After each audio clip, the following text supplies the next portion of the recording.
சொன்னா நானும் கம்யூனிஸ்டா இருப்பேன், கம்யூனிஸ்ட் கட்சியில் சேர்ந்திருப்பேன் அப்படின்னு கலைஞர் அவர்கள் பல முறை பெருமையா குறிப்பிடுவாங்க.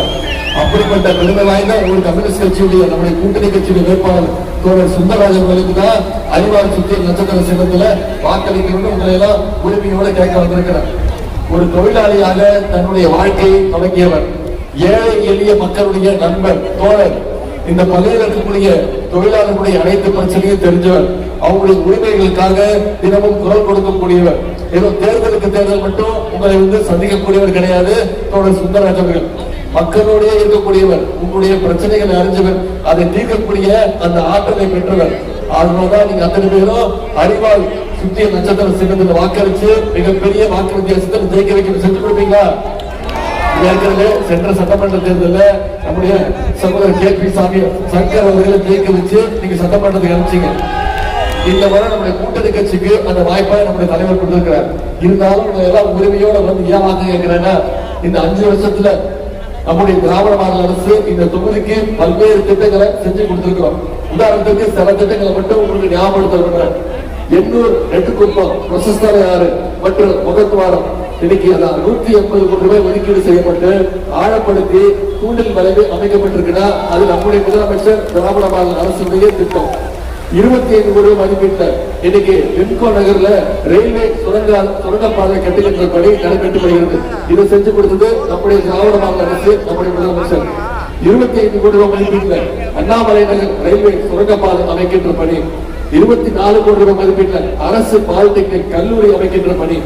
20 கோடி ரூபாய் மதிப்பீட்டில் நெட்டுக்குப்பம் தானாங்குப்பம் கடற்கரையில மீன் இறங்குதளம், வலை பின்னும் கூடம், மீன் காய வைக்கின்ற இடம் உள்ளிட்ட பல்வேறு வசதிகளை ஏற்படுத்தி கொண்டிருக்கிறோம். சுமார் 14 கோடி ரூபாய் மதிப்பீட்டில் அரசு கலை கல்லூரி மற்றும் திருமண மண்டபம், திருவொற்றியூர் மீன் மார்க்கெட் வளாகம். 8 கோடி ரூபாய் மதிப்பீட்டில் மணலி அம்பேத்கர் தெருவில் ஒரு திருமண மண்டபம். 5 கோடி ரூபாய் மதிப்பீட்டில் கத்திவாக்கத்துல ஒரு புதிய பஸ் ஸ்டாண்ட். 5 கோடி ரூபாய் மதிப்பீட்டில் திருவொற்றியூர் நெடுஞ்சாலையில ஒரு சமுதாய நலக்கூடம். இவ்வளவு திட்டங்களையும் செஞ்சு கொடுத்திருக்கிறோம். மீண்டும் நம்முடைய வெற்றி வேட்பாளருக்கு ஒரு வாய்ப்பு கொடுங்க. மீண்டும் இந்த தொகுதிக்கு இன்னும் பல்வேறு திட்டங்களை நிச்சயம் எடுத்துட்டு வருவோங்கிற வாக்குறுதியை கொடுக்க நான் வந்திருக்கிறேன். வெற்றி உறுதியா இந்த தொகுதிக்கு மட்டும் இவ்வளவு திட்டங்கள் செஞ்சு கொடுத்திருக்கிறோம்.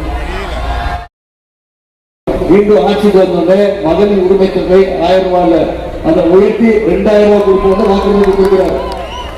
முதலமைச்சர் ஆலயம் திட்டம் 8ஆம் வகுப்பு வரைக்கும் விரிவுபடுத்தப்படும் சொல்லியிருக்கிறோம்.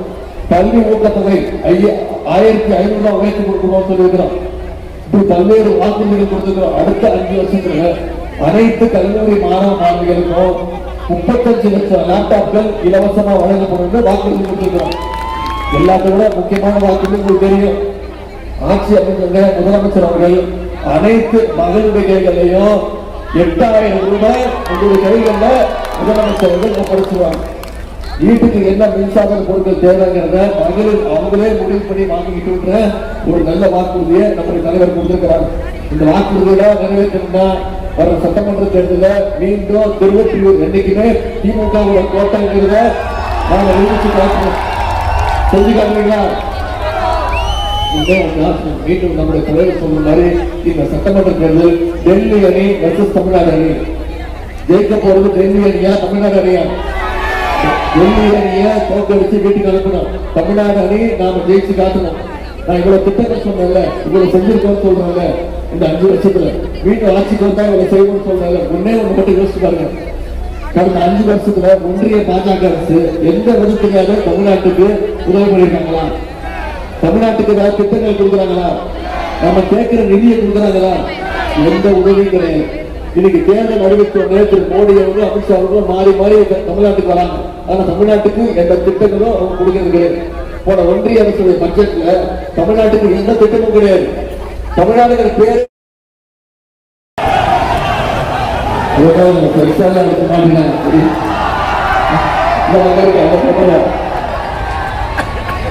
இந்த அடிமை கூட்டத்தை இன்னும் நம்முடைய கைகளை 2 நாட்கள் இருக்கு. 23ஆம் தேதி தேர்வு. இன்னைக்கு தேதி 20. இன்னும் 2 நாட்கள் நம்ம கைகள் இருக்கு.